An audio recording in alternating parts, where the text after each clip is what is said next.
Hello friends, तर स्वागत आहे तुमचं आपले या यूट्यूब चॅनलवरती. मित्रांनो, चॅनलवर नवीन असाल तर चॅनलला सबस्क्राईब करा आणि अशाच नवनवीन अपडेट्स पाहत राहा. तसं दिशाने लगेच नजर प्रिशाकडे वळवली. नाही, मी असं काहीच विचार करत नव्हते. दिशा म्हणाली. मग काय विचार करत होतीस आणि लपून काय बघत होतीस? प्रिशाने विचारलं. काही नाही, तुम्हाला नाही कळणार, दिशा म्हणाली आणि निघाली. काय कळणार नाही मला? प्रिशाने विचारलं. तशी दिशा मागे वळली आणि मंद हसली. प्रिशा तिच्या डोळ्यात बघत होती. तुम्हाला नाही कळणार, आपण ज्या व्यक्तीवर प्रेम करतो ती आपल्याला नाही मिळाली की किती त्रास होतो, दिशा म्हणाली. त्या एका क्षणात प्रिशाच्या नजरेसमोरून तिचा भूतकाळ सरकन गेला. काय काय घडलं होतं हे सगळं आठवलं आणि तिचे डोळे तुडुंब भरले. मला नाहीच कळणार, ज्या व्यक्तीवर आपण प्रेम करतो ती गेल्यावर किती त्रास होतो, कारण ती व्यक्ती गेल्यावर काय यातना होतात ते मला नक्कीच माहिती आहे, प्रिशा म्हणाली. म्हणजे काय म्हणायचं आहे तुम्हाला? दिशाने विचारलं. मी इतकंच म्हणेन, आता मनिक आणि मेघनाचं लग्न झालं आहे. दोघांचं एकमेकांवर खूप प्रेम आहे, तर तू त्यांच्या आयुष्यात पुन्हा अडथळा आणू नकोस असं मला वाटतं, प्रिशा म्हणाली. डोंट वरी, आज मी माझं तुटलेलं प्रेम बघत होते आणि आता मी इथून कायमची जाते. शेवटचं एकदा त्याला बघायचं होतं म्हणून बघत होते, श्वेता म्हणाली आणि निघून गेली. प्रेम दुरावल्यावर खूप त्रास होतो आणि ते मला चांगलंच माहिती आहे. त्या प्रेमात तो त्रास भोगलाय, पण माझ्या विहानमुळे आज मी खुश आहे आणि आता मला माझं संपूर्ण आयुष्य त्याच्यासोबतच घालवायचं आहे.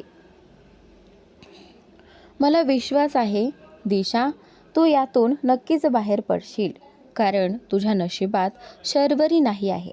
त्यामुळे तू आनंदी राहावी इतकीच मी देवाकडे मागणी करेन, प्रिशा मनात म्हणाली आणि मागे वळली. तेवढ्यात कोणीतरी तिच्या खांद्यावर हात ठेवला.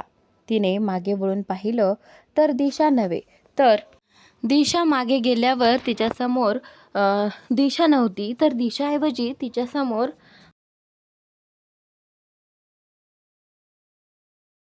प्रिशा होती. प्रिशाने तिचे पाणावलेले डोळे पुसत दिशाकडे स्मित करत पाहिलं. दीदी, ती इतकं काही बोलली आणि तू त्यावर काहीच उत्तर दिलं नाहीस, असं का? दिशाने विचारलं. काय बोलणार आपण दिशा? तिने मनिकवर प्रेम केलं, पण तिचं प्रेम शर्वरीसारखं होतं. पण तिला लवकरच ते कळलं.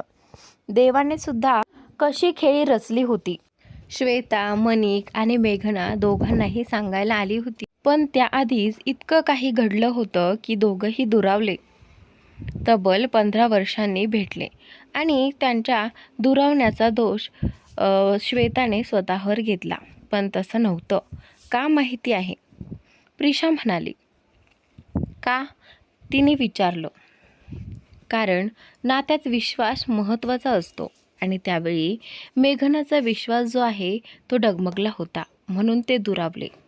माझ्या आयुष्यातून मानव तेव्हाच गेला ज्या दिवशी तो मला काहीच न बोलता निघून गेला. पण विहान भेटल्यावर तो भूतकाळ मी पूर्णपणे विसरले. पण शर्वरीने तो सोडला नाही, म्हणून इतकं सगळं घडलं. पण असो, आता जिथे कुठे ते लोक असतील तिथं खुश असावेत, प्रिशा म्हणाली. चल आत, पूजा चालू आहे, प्रिशा म्हणाली आणि आत गेली. पण श्वेता मात्र ती गेल्यावर किंचित हसली.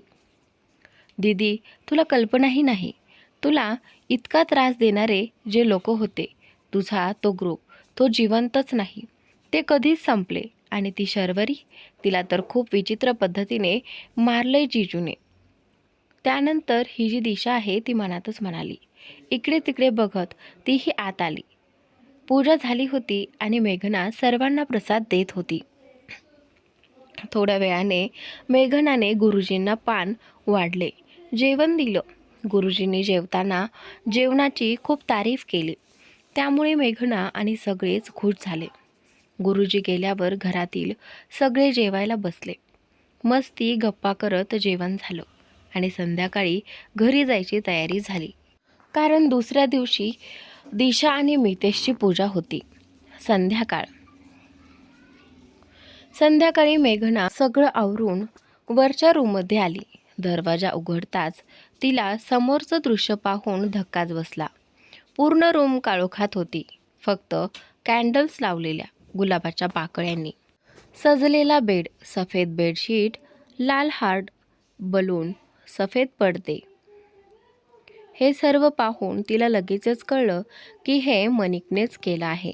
पण ती आता खूप घाबरली, कारण तिला लक्षातच नव्हतं की आज त्यांची पहिली रात्र होती. ती हळूच आत आली, दरवाजा बंद केला. मनिक नव्हता म्हणून तिने सुटकेचा श्वास घेतला. टेबलाजवळ जाऊन ग्लासभर पाणी प्यायला, तेव्हाच तिच्या कमरेवरून एक हात वर पोटावर आला आणि ती नखशिंखात शहारली. ती दचकून मागे पाहते तर मनिक तिच्या मागे उभा होता. दुसऱ्या दिवशी सकाळी. रविवारी सकाळी लवकरच सगळे उठले. प्रिशाने सगळा स्वयंपाक तयार केला. मितेश आणि नोकरांनी पूजा सजवली. मेघना, मनिक आणि मनोहरराव सुद्धा लवकर आले. घरात सगळीकडे आनंदाचं वातावरण होतं. दिशा तयार होऊन खाली आली. गुरुजींनी दोघांना पूजेसाठी बसायला सांगितलं. पूजा पार पडली. नंतर जेवण, गोड आणि घरगुती गप्पा झाल्या. मेघना, मनिक आणि मनोहरराव आजही तिथे थांबले. दिवसभर मस्ती झाल्यावर संध्याकाळी 8 वाजले. प्रिशा आणि मेघना रूममध्ये होत्या. दिशा वरच्या रूममध्ये गेली आणि मितेशची वाट पाहत होती. पण मितेश अजूनही मनिक आणि विहानमध्ये अडकलेला होता. कारण कधी नव्हे ते विहान आज खाली बसलेला होता. त्यामुळे मितेशची चांगलीच कोंडी झाली होती. तुला आठवतं का मिताली, आपण किती मस्ती करायचो लहानपणी? मेघनाताई तर विचारूच नको. किती भांडायचा तुम्ही दोघं, विहान हसत म्हणाला. हो ना यार, मारक्या म्हशीसारखी धावत अंगावर यायची मारायला, मिताली हसतच म्हणाली. आणि त्यानंतर, मी काय बोलतो दादा, मी जातो वर, तुमचं चालू द्या, मितेश म्हणाला आणि उठून जाऊ लागला. तोच मितालीने त्याचा हात पकडून थांबवलं आणि त्यानंतर, अरे थांबा ना, इतक्या लवकर कुठे जातोयस झोपायला? किती दिवसांनी गप्पा रंगल्या आहेत. आणि विहान थांबला आहे हे काय कमी आहे? मिताली म्हणाली. हो हो ना, काय इतक्या लवकर झोपायला चाललास? विहानही बोलला. तसा मितेश नाईलाजाने पुन्हा खाली बसला. तुला माहिती आहे मिताली, हा मितेश पण काही कमी नव्हता. लहानपणी काय मस्ती करायचा. एकदा तर शाळेत एका मुलीला मारलं होतं. साहेबांना प्रिन्सिपलचा फोन घरी आला होता आणि हे साहेब काय आरामात झोपले होते. विहान हसतच म्हणाला. आणि त्यानंतर, काय याने मुलीला मारलं? बापरे मितेश, तू तर आमच्याहून पुढे गेलास, मिताली हसत म्हणाली. पण मितेश कुठे लक्ष देत होता? तो तर वर बघतच होता. मी काय बोलतोय, तुम्ही गप्पा मारा. बरं, दिशा माझी वाट बघत असेल, मितेश म्हणाला आणि पळायला लागला. तोच विहाने लगेच उठून त्याला अडवलं. अरे थांब, कुठे चाललास? आत्ता तर बोलायला सुरुवात केली आहे, जाशील आरामात, विहान त्याला खाली बसवतच म्हणाला.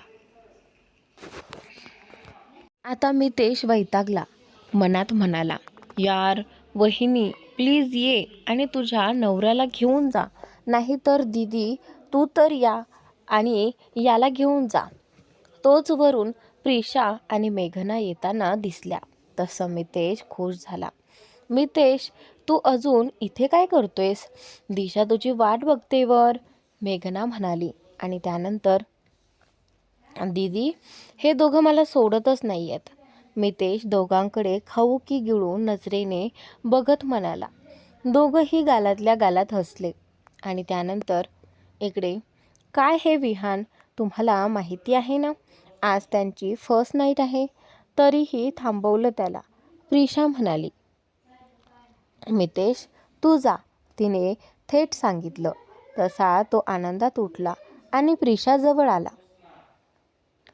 थँक्यू सो मच बहिणी, मितेश म्हणाला आणि तिच्या गालावरती ओठ टेकवले. मग मेघनाला मिठी मारून पळाला. दोघीही हसल्या आणि विहान मितालीही हसायला लागले. दिशाने स्वतःला सावरत एक खोल श्वास घेतला. तिच्या डोळ्यातून हळूच अश्रू वाहू लागले, जे तिच्या गालावरून कानामागे ओघळले. मितेश थोडा वेळ तिच्या शेजारी शांत बसला आणि मग उठून तो सफेद ब्लँकेट पूर्णपणे तिच्या अंगाभोवती गुंडाळून तिला उचलून बाथरूममध्ये घेऊन गेला. तिथे तिला अलगद बाथटबमध्ये बसवलं. ती खूपच लाजली होती. आता सोडतो, पण पुढच्या वेळी एकत्र शॉवर घेऊ, असं डोळा मारत मितेश म्हणाला आणि हसतच बाहेर निघून गेला. बाहेर येताच त्याने टेबलवर ठेवलेला आपला फोन उचलला, पण बेडवर बसतानाच त्याचं लक्ष बेडशीटवर गेलं, ज्यावर अनेक डाग पडलेले होते. त्याने एक खोल श्वास घेतला, केसातून हात फिरवला. त्याला जाणवलं की रात्री दिशा किती त्रासत होती. ते डाग पाहून त्याला अपराधी वाटलं. त्याने फोन बाजूला ठेवून ती बेडशीट उचलली आणि ती वॉशिंग मशीनमध्ये टाकून आला. दरम्यान दिशाच्या कमरेखाली तीव्र वेदना जाणवत होत्या, पण तरीही त्या वेदनांमध्येही एक वेगळीच गाडी होती. पण आता त्रास वाढू लागल्यामुळे तिने प्रिशाशी बोलायचं ठरवलं. ती फ्रेश होऊन बाहेर आली तेव्हा मितेश तिच्यासमोर बसलेला होता. ती येताच तो उठून तिच्या जवळ आला आणि अलगद तिला जवळ घेतलं. दिशा, तुला जास्त त्रास होतोय का? त्याने काळजीने विचारलं. तिने त्याच्याकडे चमकून पाहिलं. होत असेल तर सांग, आपण डॉक्टरकडे जाऊत, त्याने गालावर हलकं हात ठेवत तिला म्हटलं. मितेश, तूही ना काहीही बोलतोस. पहिलीच वेळ होती ना, थोडा त्रास होणारच, इतकं काही नाही. तू जा, मी फ्रेश होते, खाली लवकर येते, दिशा म्हणाली. दिशा, त्रास खूप होत असेल तर सांग, मनावर घेऊ नकोस, असं म्हणून त्याने तिच्या गालावर हळूच ओठ टेकवले आणि गेला. तो गेल्यानंतर दिशाने एक दीर्घ श्वास घेतला. त्रास खरंच तीव्र होता. तिने स्वतःला सावरलं आणि बाहेर पडली. ती सरळ डावीकडच्या 5व्या रूमकडे गेली आणि दरवाजावर हलकं ठोठावलं. दरवाजा क्षणार्धात उघडला. समोर विहान उभा होता. त्याने हलकंसं हसत तिच्याकडे पाहिलं आणि त्यानंतर गुड मॉर्निंग स्वीटी, विहान म्हणाला. आणि त्यानंतर गुड मॉर्निंग जीजू, दिशा म्हणाली आणि आत आली. जीजू, दीदी कुठे आहे? बेडवर बसत दिशा म्हणाली. ती फ्रेश होते, येईलच आता, विहान म्हणाला. इतक्यात बाथरूमचा दरवाजा उघडला आणि प्रिशा बाहेर आली. समोर दिशा बसलेली पाहून ती थोडी गोंधळली, कारण दिशा सकाळी सकाळी सहसा येत नसे, पण आज आली होती. गुड मॉर्निंग दिशा, प्रिशा केस पुसत म्हणाली. आणि त्यानंतर गुड मॉर्निंग दीदी. दिशा, बेबी मी निघतो, विहान तयार होऊन बॅग घेत म्हणाला. प्रिशा आपसुकच पुढे आली आणि त्याच्यासमोर उभी राहिली. विहाने तिच्या कमरेत हात घालून गालावरती एक अलगद चुंबन घेतलं आणि बाहेर निघून गेला. दिशा हळूच गालात हसली. प्रिशा थोडीशी लाजली आणि मग दिशाच्या शेजारी येऊन बसली. बोल दिशा, आज सकाळी इतक्या लवकर कशी आलीस आणि रात्र कशी गेली? प्रिशाने हसतच विचारलं. दीदी, त्याच विषयावर बोलायला आले.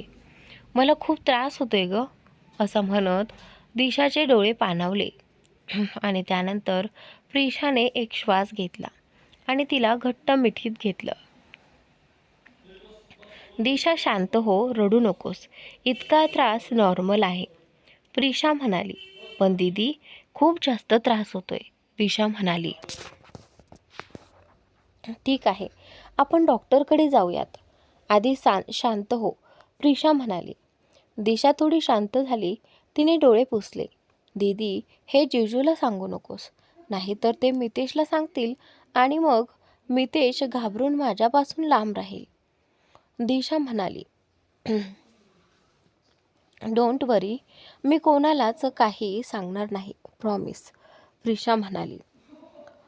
हाय डॉक्टर निशा, प्रिशा आणि दिशा दोघी एकत्र म्हणाल्या. आता त्या दोघीही जणी डॉक्टरांकडे आल्या आहेत. खूप दिवसांनी भेट झाली, भेटून छान वाटलं तुम्हाला, प्रिशा म्हणाली. Same to you Mrs Dikshit, doctor Nisha हसत म्हणाली. डॉक्टर निशा ही विहानची फॅमिली डॉक्टर होती, त्यामुळेच प्रिशा दिशाला घेऊन तिच्याकडे आली होती. तर बोला मिसेस दीक्षित, काय होते तुम्हाला, दिशाने विचारलं. नो नो निशा, मला नाही, दिशाला पेन होतंय, प्रिशा म्हणाली. कशाबद्दल, काय झालंय, निशाने विचारताच दिशाने थोडं ऑकवर्ड वाटूनही सगळं स्पष्ट सांगितलं. त्रास इतका होता की तिने ते ऑकवर्डनेस बाजूला ठेवलं. ओ आय सी, दिशा, आधी मी तुला चेक करते, मग मला नक्की कळेल काय प्रॉब्लेम आहे, असं म्हणून निशा तिला आत घेऊन गेली. दिशा साडी नीट करत आत गेली. प्रिशा बाहेरच बसून होती. थोड्या वेळाने डॉक्टर निशा बाहेर आली आणि प्रिशा समोर बसली. दिशा पण साडी सावरत बाहेर आली. काय झालं निशा, काही सिरियस आहे का, प्रिशाने चिंतेने विचारलं. No no, nothing serious, it's a normal, Nisha म्हणाली. पण मग इतका तिला त्रास का झालाय, प्रिशाने विचारलं. निशा थोडा वेळ गप्प राहिली, मग म्हणाली. पहिल्यांदा मी हे सांगेन की लग्नाच्या आधी काउन्सिलिंग घेतलं पाहिजे. त्यामुळे आपल्या मनात असलेली फर्स्ट नाईट बदलची भीती कमी होते. पण दिशाने ते घेतलं नव्हतं आणि त्याचमुळे, आणि जेव्हा तुमची पहिली रात्र होती तेव्हा ती खूप घाबरली होती, त्यामुळे तिला त्रास झाला आणि अशा परिस्थितीत ब्लिडिंगही होऊ शकतं. झालं का तुला, निशाने विचारलं.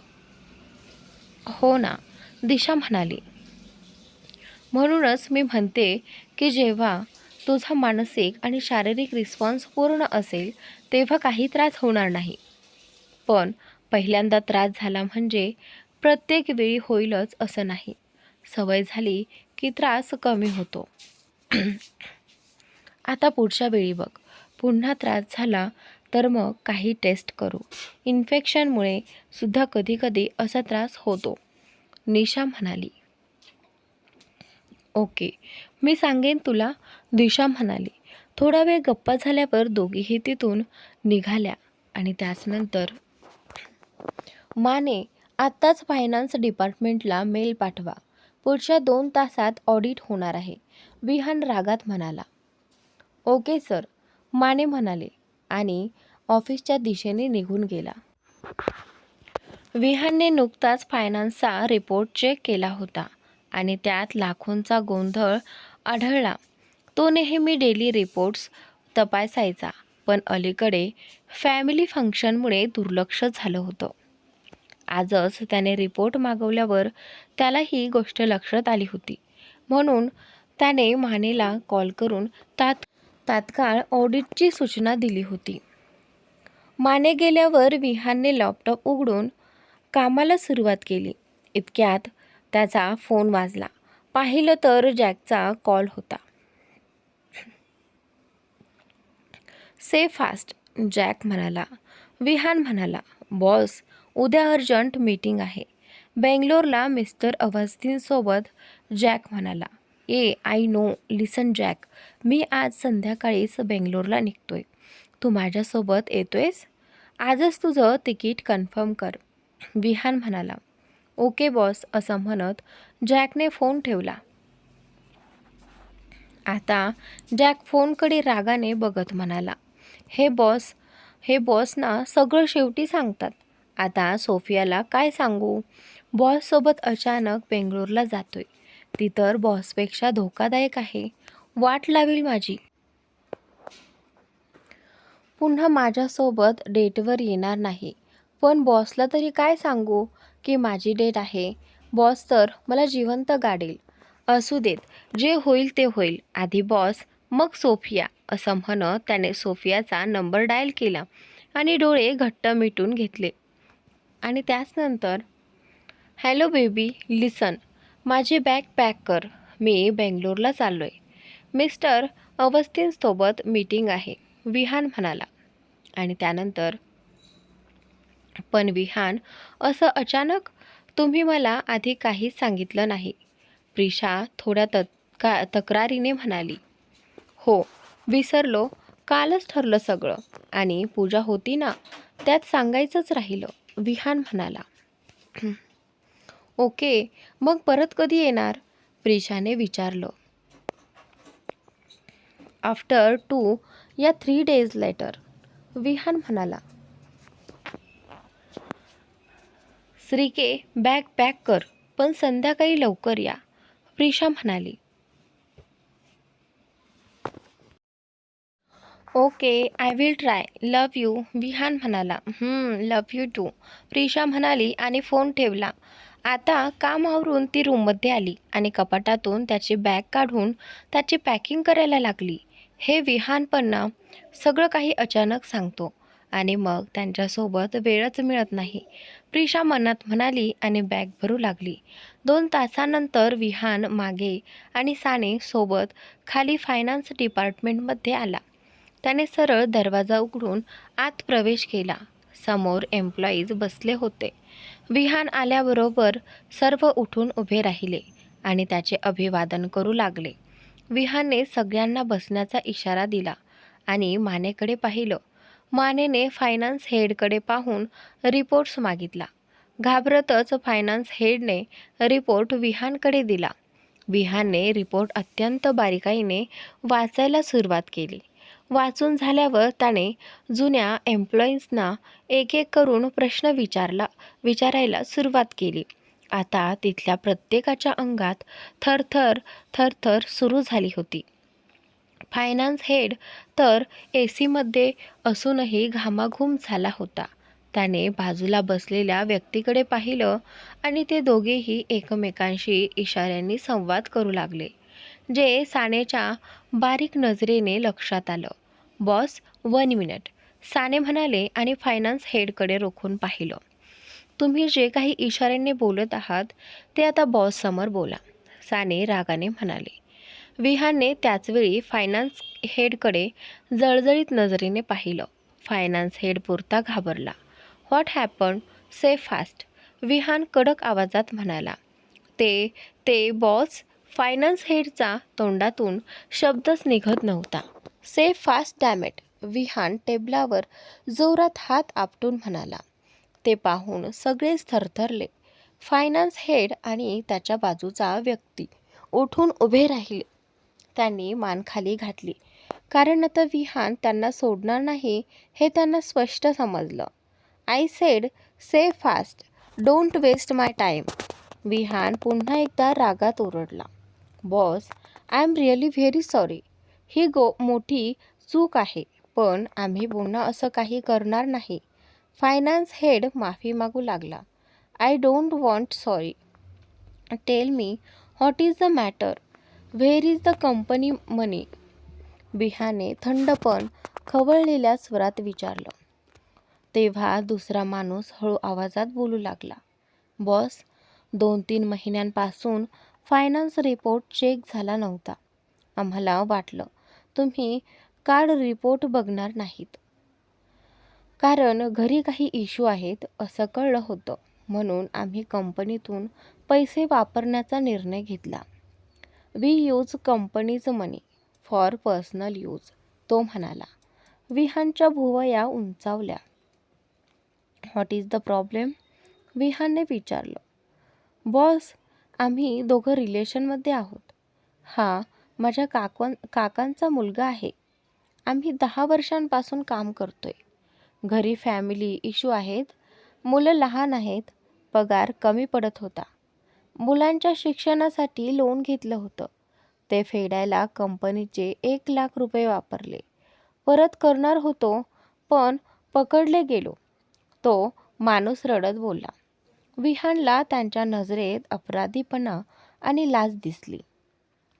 It's okay, this time I accept your apologies, Vihan शांतपणे म्हणाला. You both come to my cabin. Meeting is over. असं सांगून विहान ताड पावलं टाकत बाहेर निघून गेला. दोघंही धपकन खाली बसले होते. डोळे भरून आले होते. सगळे बाहेर गेल्यावर ते दोघेही विहानच्या केबिनकडे गेले. विहान आपल्या केबिनमध्ये आरामात बसला. डोक्यात विचार सुरू होते. त्याने दोघांच्या डोळ्यात अपराधगंड पाहिला. म्हणूनच सगळ्यांसमोर तमाशा न करता तो शांत बसला होता. दरवाजावर नॉक झालं. कम. विहानचा आवाज केबिनमध्ये घुमला. ते दोघं आत आले. मान खाली घालून उभे राहिले.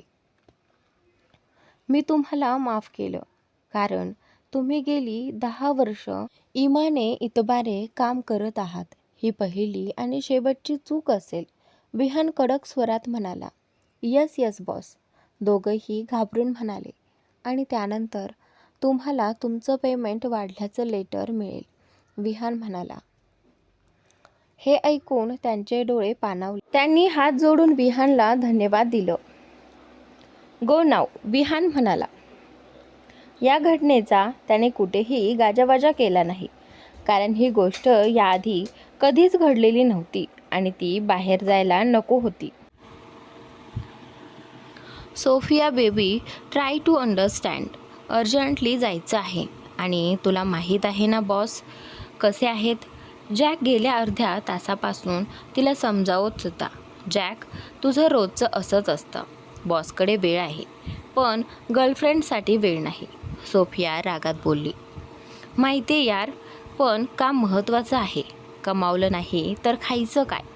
आणि तुझ्या पप्पांना पटवायचं ना मला. त्यासाठी कमवणं गरजेचं आहे, जॅक म्हणाला.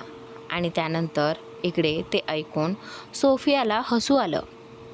प्लॅन ठरला होता ना, मग आता कॅन्सल नाही करायचा. ठीक आहे, 2 दिवसांनी आपण भेटू. मी खास तुझ्यासाठी सुट्टी घेईन, जॅक म्हणाला. सोफिया खुश झाली आणि त्याला मिठी मारली. नशीब बलाटळी, जॅक मनात म्हणाला. 2 आठवड्यानंतर प्रिशा बाल्कनीत उभी होती. थंड वारा चेहऱ्यावर झुलत होता. विहान म्हणाला होता की 2-3 दिवसात परत येईल, पण आता तब्बल 2 आठवडे झाले होते. तो अजूनही परतलेला नव्हता. फोनवर संध्याकाळी 5 मिनिटाचं बोलणं व्हायचं, तेही त्याचा थकवा आणि झोपेच्या वेळेमुळे. तिचं मन फारसं हळवं झालं होतं. विहानशिवाय इतका वेळ राहिलेली नव्हती. संध्याकाळचे 11 वाजले होते. ती जागी होती, कारण विहान रोज 11 वाजता फोन करायचा. तिने फोन उचलून वेळ पाहिली. बरोबर 11 वाजले होते. तिने लगेच त्याचा नंबर डायल केला. 2 रिंगमध्येच फोन उचलला गेला. हे लव. त्याचा मॅग्नेटिक आवाज ऐकताच प्रेशाने डोळे बंद केले आणि हात हळूच छातीवर ठेवला, कारण त्याचा तोच आवाज तिच्यासाठी स्वर्गसुखासारखा होता. हॅलो विहान, प्रिशा म्हणाली. से. तो एवढंच म्हणाला आणि शांत असलेली प्रिशा लगेच सावध झाली. विहान, तुम्ही पुन्हा असे का बोलताय? तुम्हाला आजही माझ्याशी बोलायचं नाही आहे का? प्रिशा शांतपणे म्हणाली. प्रिशा, मी इथे थकलोय. मी इथे काम करायला आलोय, टाइमपास करायला नाही, विहान चिडून म्हणाला. त्यावर प्रिशा काही वेळ गप्पच राहिली, कारण गेल्या 2 आठवड्यांपासून तो तिच्याशी असंच वागत होता.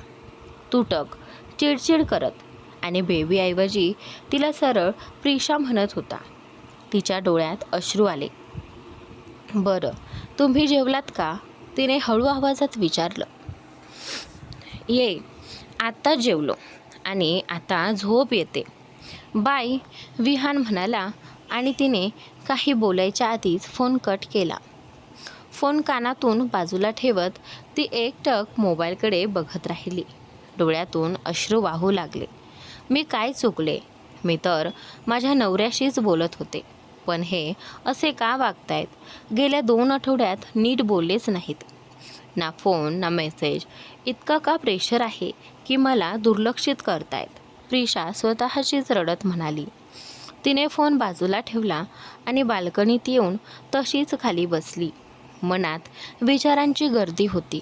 विहान आत्तापर्यंत कधीच माझ्याशी असं वागले नाहीत, तेव्हा आता असं का?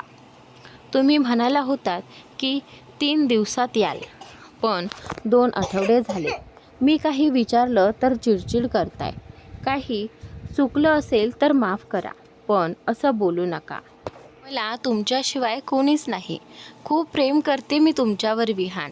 ती दोन्ही पाय छातीशी घेऊन त्यावर डोकं ठेवून रडत होती.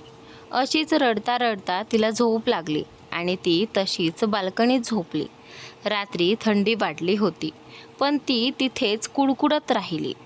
आणि त्यानंतर रात्री उशिरा तिला कोणीतरी उचलल्याची जाणीव झाली, पण ती झोपेत असल्याने डोळे उघडले नाहीत. सकाळी कोवळ्या उन्हाची झळ तिच्या डोळ्यांवर पडली आणि ती हळूच जागी झाली. अंग तापलेलं होतं थंडीमुळे, पण आता ती बेडवर होती. मी तर बाल्कनीत झोपले होते, मग इथे कशी? ती विचार करत असतानाच तिच्या पोटावर थंडगार हात पडला आणि ती दचकून उठली. डोळे चोळून बघितलं आणि तिचे डोळे विस्फारले गेले. समोर विहान होता. विहान, तिथे आश्चर्याने म्हटलं. उत्तर दाखल त्याने तिच्या गालावर हात ठेवत तिच्या ओठांवर अलगद किस केलं. तिचे डोळे मिटले, गाल लालसर झाले. आता तिच्या शरीरावर फक्त त्याच्या स्पर्शाचीच जाणीव होती. नंतर तो बाजूला झाला आणि त्याच्या डोळ्यात बघत म्हणाला, आय विल एक्सप्लेन लेटर, पण आता आपला रोमॅन्स टाईम आहे. Enjoy baby. विहान तिच्या मानेवर नाक फिरवत म्हणाला. त्याच्या हळूवार स्पर्शाने ती शहारली. आता त्याच्या मिठीत ती पूर्णपणे विरघळली होती. दोघंही एकमेकांमध्ये गुंतले. त्याच्या स्पर्शाने तीही उत्तेजित होऊ लागली. त्याचे ओठ, हात, बोट सगळं एकमेकांत गुंफलं गेलं. रूममध्ये त्यांचे मादक उसासे दरवळू लागले. गेल्या 2 आठवड्यांचा दुरावा विहान आज पूर्णपणे भरून काढत होता आणि प्रिशा त्याला तीव्र प्रतिसाद देत होती. समाधानानंतर दोघेही श्वास घेता घेता एकमेकांच्या मिठीत विसावले. विहान, तुम्ही काल फोनवर बेंगलोरमध्ये असल्याचं म्हणत होतात, मग इथे कसे काय? प्रिशाने विचारलं. तू फोन केला त्यावेळी मी बॅग भरत होतो. सरप्राईज द्यायचं होतं तुला, म्हणून मुद्दाम चिडचिड केल्यासारखं केलं. पण आल्यावर पाहिलं की तू तशीच थंडीमध्ये झोपली होतीस, म्हणून तुला उचलून आत आणलं, विहान म्हणाला. म्हणजे तुम्ही नाटकं करत होतात? तुम्हाला माहिती आहे का मी किती घाबरले, किती रडले रात्रभर? प्रिशा रागाने म्हणाली. पण पुढचं बोलायच्या आधीच विहानने तिच्या ओठांवर चुंबन घेतलं. शांत.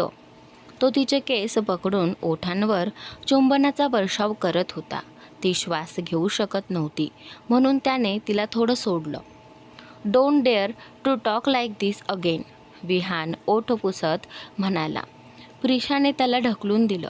बेडशीट स्वतःभोवती गुंडाळी आणि बाथरूममध्ये पळाली. विहान केसात हात फिरवत परत झोपला. आणि त्यानंतर दुसऱ्या दिवशी, मितेश, मनिक, ही तुमच्यासाठी हनीमून पॅकेज माझ्याकडून, विहानने दोघांच्या हातावर दिलं. आणि त्यानंतर, विहान तू ग्रेट आहेस. मनिक त्याच्या गळ्यात पडला. आणि त्यानंतर, दादा ही काय गरज होती? मितेश म्हणणार तोच विहानने त्याच्याकडून पॅकेज परत घेतलं. तुला नाही जायचे, मी आणि प्रिशा जातोय. तू बिझनेस बघ 1 महिना. आणि त्यानंतर, नाही दादा, मी तर मज्जा करत होतो, आता माझी टर्न आहे. मितेश पॅकेज परत घेत म्हणाला. सगळे हसू लागले. पॅकेज उघडलं तर ते स्वित्झर्लंडचं होतं. मितेश, दिशा आणि मनिक, मेघना खूप खुश झाले होते आणि तयारीला लागले. दिशा तिच्या बेडरूममध्ये बॅग पॅक करत होती. मितेश ऑफिसला गेला होता. संध्याकाळी ते चौघं एअरपोर्टला जाणार होते. मनिक आणि मेघना तिथेच भेटणार होते. दिशा मनात विचार करत होती, यावेळेस मी स्वतःचं 100% देईन. डॉक्टर नेहा काय म्हणाली ते आठवतंय? आता आपल्याला मितेशसोबत वेळ घालवायचा आहे. ती खाली आली. क्रिशा, मॉम, डॅडी, आजोबा बसले होते. दिशा, बाळा पॅकिंग झाली का? मॉमने विचारलं. हो मॉम, आत्ताच झाली. बरं, कॉफी हवी आहे का? दिशा म्हणाली. मला नकोय मॉम, त्या म्हणाल्या. दिशा बेटा, तू बनव मला आणि तुला, डॅडी म्हणाले. बरं डॅड, मी आणते लगेच, दिशा म्हणाली. दिशा, थांब. बाजूने आवाज आला तसं तिने आजोबांकडे पाहिलं. आजोबा, जर तुम्ही कॉफी किंवा चहा मागत असाल तर सांगते, बिलकुल मिळणार नाही आहे तुम्हाला. आधीच शुगर आहे आणि तुम्ही कॉफी किंवा चहा प्यायले की लगेच त्रास होतो. मी तुमच्यासाठी ही ग्रीन टी आणते बरं, दिशा म्हणाली. नाही, मला आज कॉफीच हवी आहे, आजोबा हट्टाने म्हणाले. आजोबा, बिलकुल हट्ट करायचा नाही हा, नाही तर मी बोलणारच नाही तुमच्याशी, दिशा थोडी रागावून म्हणाली. झालं, तू असंच इमोशनल ब्लॅकमेल कर बाई. तुला माहिती आहे की मी ऐकणार आणि प्यायणार नाही, आजोबा चेहरा बारीक करत म्हणाले. तसं मॉम, डॅडी आणि दिशा त्यांचा तो क्यूट फेस बघून हलकं हसले. बरोबर, असे हट्ट पूर्ण होणार नाहीत. मी आणते ग्रीन टी, दिशा म्हणाली आणि गेली. बघतोयस ना पुरुषोत्तमा, ह्या दोघी नात अशाच मला इमोशनल ब्लॅकमेल करतात आणि मला कॉफी मिळत नाही, आजोबा म्हणाले. घ्या, तुम्ही असे हट्ट करता म्हणूनच असं होतं.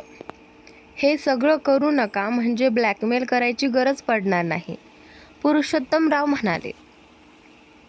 घे बाबा घे, तू काय तुझ्या लाडक्या सुनेचीच बाजू घेणार. तुला मिळते कॉफी म्हणून माझं काय, मला मिळत नाही, आजोबा नाटकीपणे म्हणाले. पप्पा, तुम्ही नाही पिऊ शकत कॉफी, त्रास होतो तुम्हाला, मीनाक्षीताई म्हणाल्या. काय पाप केले मी गेल्या जन्मी, जी मला फक्त ग्रीन टी मिळते, आजोबा पुन्हा अभिनयात म्हणाले. तसं सगळे हसू लागले. तेवढ्यात दिशा ट्रेमध्ये ग्रीन टी आणि कॉफी घेऊन आली. तिने आजोबांना ग्रीन टी, पुरुषोत्तमरावांना कॉफी दिली आणि स्वतःसुद्धा बसली. आजोबा मात्र त्यांच्याकडे खाऊ की गिळू नजरेने बघत होते आणि मीनाक्षीताई त्यांना बघून गालातल्या गालात हसत होत्या. मेघना, तुला सांगितलं ना, आपल्या हनीमूनला तुला साडी आणि ड्रेस नको, फक्त शॉर्ट घालायचे आहेत, मनिकने मागून मिठी मारत तिच्या कानात कुजबुजलं. आणि त्यानंतर, मनिक, तू कायम विसरतोस, आता आपलं वय झाले आणि आपली मुलगीसुद्धा लग्नाच्या वयात आली. मेघना त्याला कोपर मारत म्हणाली. माहिती आहे मला, पण मला हे मान्यच नाही. आयुष्यातील 15 वर्ष मी वाया घालवली. जे स्वप्न तुझ्यासोबत पाहिलं ते अजूनही पूर्ण झालेलं नाही आणि आता जेव्हा तू मला पुन्हा मिळाली आहेस, मी हे प्रेम पुन्हा न जगता सोडून देणार नाही. तुला हे खरंच हवं आहे का? मनिकने तिला आपल्या दिशेने वळवत विचारलं. तसं मेघनाचे डोळे टचकन पाणावले. मनिक, मला असं बोलायचं नव्हतं, खरंच माहीत आहे, पण मला की त्या 15 वर्षात मी चुकले, माफ कर, मी पुन्हा असं नाही बोलणार. तिच्या गालावरून पाणी ओघळलं. डोंट, मनिकने दोन्ही हाताने तिचे डोळे पुसले. तुला माहिती आहे का, 15 वर्षांपूर्वी तू जशी होतीस ना, तशी आता राहिलेलीच नाहीस, तो म्हणाला. कशी? मेघनाने भुवया उंचावत विचारलं. अगं, 15 वर्षांपूर्वी तू मारकी म्हैस होतीस, आता इमोशनल गाय झालीस. एवढा बदल? म्हणजे मी इतकी वर्ष लांब राहिलो याचा हा परिणाम? मनिकने मिश्किलपणे विचारलं. थांब तू, आता मी तुला सोडणारच नाही. मी म्हैस, मग तू रेडा, मेघना त्याला मारू लागली. आणि त्यानंतर मनिकने पटकन तिचे हात पकडून तिला स्वतःकडे ओढलं. ती त्याच्या छातीवर आदळली. त्याने तिच्या कमरेत हात घालून तिला जवळ ओढलं आणि तिच्या उघड्या पाठीवरून हात फिरवला. त्यामुळे मेघनाच्या अंगात एकदम थर उठला. डोळे आपोआप मिटले. सांसों में बड़ी बेकरारी, आंखों में कई रात जगे. मेघना कमालीची लाजली होती आणि ते गाणं जे आहे ते तिच्या मनात गुणगुणू लागलं. श्वास फुलला होता. त्याने तिच्या गालावर ओठ टेकवले. ती शहारली. हृदय जोरजोरात धडधडू लागलं. मणिकने तिच्या ओठांवर ओठ टेकवले. ती स्तब्ध झाली. विचारशक्ती हरवली. ती उंच आकाशात पोहोचली. मेघना, मणिक आणि मितेश, दिशा हनीमूनला गेल्यावर घर एकदम शांत झालं होतं. मनोहरराव लगेच दीक्षित मेन्शनमध्ये राहायला आले होते. विहान दिवसेंदिवस बिझी होत चाललेला. तो रात्री 11-12 वाजता यायचा आणि सकाळी लवकर जायचा. त्यामुळे प्रिशाला पुरेसा वेळ मिळत नव्हता. Sane, I want company progress report weekly आणि मंथली. विहान म्हणाला. यस सर, मी अकाउंट हेडला सांगतो, साने म्हणाले. साने निघत होते तेवढ्यात 1 मिनिट साने, विहान मागून म्हणाला. आणि त्यानंतर yes sir. Sane, who is our account head? Sir, आधी मिस्टर पटवर्धन होते, पण आता त्यांचं ट्रान्सफर झाले. 6 महिन्यांपूर्वी एक मुलगी जॉईन झाली. Who is? आणि त्यानंतर miss Meenakshi Patel sir. Okay, I want her working report आणि progress report and send her with the report in next 30 minutes. Yes sir. अर्ध्या तासाने केबिनवर नॉक झालं. Yes, coming. विहानचा मॅग्नेटिक आवाज तिथे आला. दार उघडलं. ती मुलगी आत आली. आज पहिल्यांदाच तिची विहानशी भेट होती. तो वेगळ्या लिफ्टने यायचा म्हणून आधी भेट झाली नव्हती. मी आली, पण विहानने मान वर करून पाहिलं सुद्धा नाही. ती मात्र त्याच्याकडे एकटक लावून पाहत होती. चेहऱ्यावर उत्साह होता. Miss, whatever, you are new account head right? विहानने विचारलं. यस सर, मीनाक्षी म्हणाली. Give me account report weekly and monthly. ती तिच्या हाय हिल्स वाजवत त्याच्या शेजारी उभी राहिली आणि रिपोर्ट दिला. विहान रिपोर्ट वाचण्यात गडलेला आणि ती थोडी खाली वाकून त्याच्या एकदम जवळ उभी राहिली. तेवढ्यात प्रिशा आली. तिने केबिनवर नॉक केलं आणि त्यानंतर कम, विहान म्हणाला. दार उघडलं आणि समोरचं दृश्य पाहून प्रिशा थबकली. समोर मीनाक्षी विहानच्या अगदी जवळ होती. तिने व्हाईट शर्ट आणि ब्लॅक स्कर्ट घातला होता, हाय हिल्समध्ये. तिच्या स्कर्टची 2 बटणं उघडी होती. ते पाहून प्रिशाच्या तळपायाची आग मस्तकात गेली. मुलीशी डिस्कस करायचं आहे हे दिसत नाही का त्याला, की ती मुलगी त्याला सेड्यूस करण्याचा प्रयत्न करते? नाही, सगळं समजतंय, पण तिच्यासोबत एन्जॉय करायचं असेल ना. ओके, करा, मला काही प्रॉब्लेम नाही. मी कोण आहे? बायको.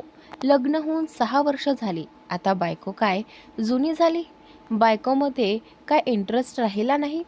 आता दुसरी हॉट मुलगी दिसली की झालं. प्रिशा रागाने उठली आणि तिथला फ्लॉवर पॉट जोरात आपटला. मग सरळ जाऊन सोफ्यावर बसली. तिचं हे सगळं पाहून विहाने रागाने त्या मुलीकडे एक कडवी नजर टाकली.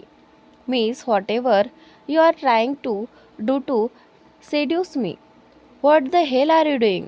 तुला वाटलं की मी ॲट्रॅक्ट होईल तुझ्याकडे? ती जी मला आवडते ती माझी बायको आहे, मिसेस प्रिशा दीक्षित. मला काही इंटरेस्ट नाही आहे आणि पुन्हा असं करायचा प्रयत्न करू नकोस. You are fired. You may leave now, get lost, Vihan त्या मुलीला म्हणाला. विहानच्या आवाजातला राग पाहून ती मुलगी घाबरली आणि तिथून लगेच पळाली. ती गेल्यावर विहानने एक दीर्घ श्वास घेतला, लॅपटॉप बंद केला, कोट झटकला आणि पाय आपटत केबिनच्या बाहेर आला. थेट बाजूच्या केबिनमध्ये नॉक न करता शिरला. आत समीर बसलेला होता. समोर प्रिशा रागाने धुसमुसत बसली होती. समीर तिचा राग पाहून गालात हसला. समजतो काय स्वतःला? हिरो आहे काय? आणि ती मुलगी तर अगदी बावळट. एवढीही कळत नाही का तिला की याचं लग्न झाले, मुलगी आहे त्याला. कर कर, मस्त एन्जॉय कर, पण शेवटी येणार कुठे? याच्याकडेच ना. प्रिशा आता थेट अरेतुरेवर आली होती. विहानने तिचं बोलणं ऐकलं. त्याच्या भुवया किंचित वर गेल्या. तो तिच्या शेजारी सोफ्यावर बसला. तिने ते लक्षात घेतलं आणि अजूनच रागात सरकून बाजूला झाली. पण तोही तिला अजूनच जवळ सरकला. तिने रागात त्याच्याकडे पाहिलं आणि उठून तिथून जायला लागली. तेवढ्यात त्याने मागून तिचा हात पकडला आणि स्वतःकडे ओढलं. ती अनपेक्षितपणे त्याच्या मिठीत पडली. त्याने घट्ट मिठीत घेतलं आणि अजून जवळ ओढलं. त्या स्पर्शाने तिच्या अंगावर सरकन काटा आला. विहानने तिच्या साडीच्या पदरातून हात आत घातला आणि तिच्या पोटावर हलकेच ठेवला. त्या थंड स्पर्शाने तिला जणू वीजच लागली. तिचा श्वास जोरात वर खाली होऊ लागला. नजर मात्र त्याच्याकडून हटेना. विहानने हळुवारपणे आपला चेहरा तिच्या चेहऱ्याजवळ नेला. तिचा श्वास थांबला. त्याने एका हाताने तिच्या मानेवर तर दुसऱ्या हाताने तिच्या कमरेतून तिला जवळ ओढलं आणि हळूवार तिच्या थरथरत्या ओठांवर आपले ओठ टेकवले. त्या स्पर्शातून ती तल्लीन झाली. डोळे बंद करून त्याचा स्पर्श अनुभवू लागली. हळूहळू तो किस डीप होत गेला. बऱ्याच वेळानंतर त्याने ओठ अलगद सोडले. तिने डोळे उघडून त्याच्या डोळ्यात पाहिलं. तो चेहरा अजूनही जवळ होता. त्याने तिच्या कपाळावरती ओठ टेकवले, पण लगेचच तिला आठवलं ती तर त्याच्यावर रागवलेली होती आणि ती मुलगी ती त्याच्याजवळ इतकी होती तरीही तो काहीच बोलला नाही आणि मला सरळ हकलवून मोकळा झाला आणि आता माझ्या केबिनमध्ये येऊन मला किस करतोय. ती रागाने त्याच्याकडे पाहून लगेच त्याला ढकलते आणि आपल्या खुर्चीवर येऊन बसते. आणि त्यानंतर ओ म्हणजे मॅडमचा राग पुन्हा आला तर. विहान स्वतःशीच हसत म्हणाला आणि तिच्यासमोर येऊन बसला. कोणीतरी खूपच रागावलेलं दिसतंय, विहान म्हणाला. पण तिने मान तर नाहीच, डोळेही वर केले नाहीत. ओ इतका राग आलाय तर मिसेस प्रिशा दीक्षितला, विहान पुन्हा म्हणाला. म्हणे राग आलाय.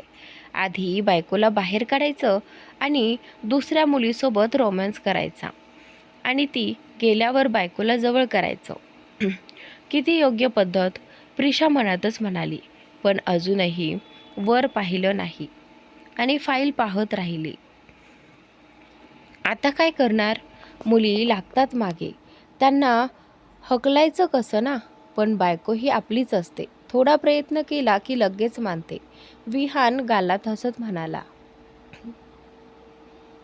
आला मोठा, मानते म्हणे. आता बघ कसा तडपवते तुला प्रिशा दीक्षित, ती मनातच म्हणाली.